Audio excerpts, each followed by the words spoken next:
ఆనంద్ వీడు వెరండాలో ఒక పక్కన కూర్చొని తలపు చెట్లు గుండెల్లో దిండుకుని గ్రాండ్మదర్ చెప్పిన కథలు గుర్తుచేసుకుంటూ ఉంటాడు.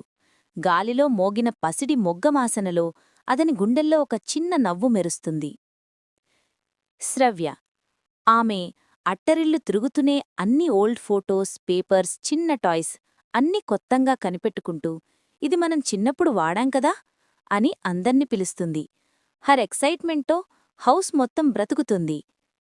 రాహుల్ వీడు బ్యాక్యార్డ్లో మంగపండ్లు తీసుకోడానికి లేదా గుల్మోహర్ చెట్టు మీదకి ఎక్కడానికి ట్రై చేస్తూ అన్నిసార్లు పట్టుకున్నా సరే నువ్వెప్పుడు మారవురా అని కజిన్స్ నవ్వించేలా చేస్తాడు. మాయా ఆమె అమ్మమ్మ పక్కనే కూర్చొని కాళ్లమీద తలని పెట్టుకుని ఇంకొక కథ చెప్పు అమ్మమ్మా అని అడుగుతుంది. అమ్మమ్మ వాయిస్లో ఉన్న అద్దారం మాయకి ఒక్క చిన్నరిలాంటి సంతోషంని ఇచ్చేది. కార్తిక్ ఫోన్తో హౌస్ మొత్తం ఫోటోస్ తీసుకుంటూ ఇది మనం తప్పకుండా రిమెంబర్ చేసుకోవాలి అని చెప్తూ veranda, mud paths, old wooden doors అన్ని క్యాప్చర్ చేస్తూ ఉంటాడు. అమ్మమ్మ మడ్ స్టవ్ పక్కన ఉండి ఫ్రెష్గా వడియంలో పెట్టి మీరు వచ్చినప్పుడు ఇల్లు ఎవరైనా ఉండదు అని కళ్ళుల్లో ప్రేమతో చెప్తుంది.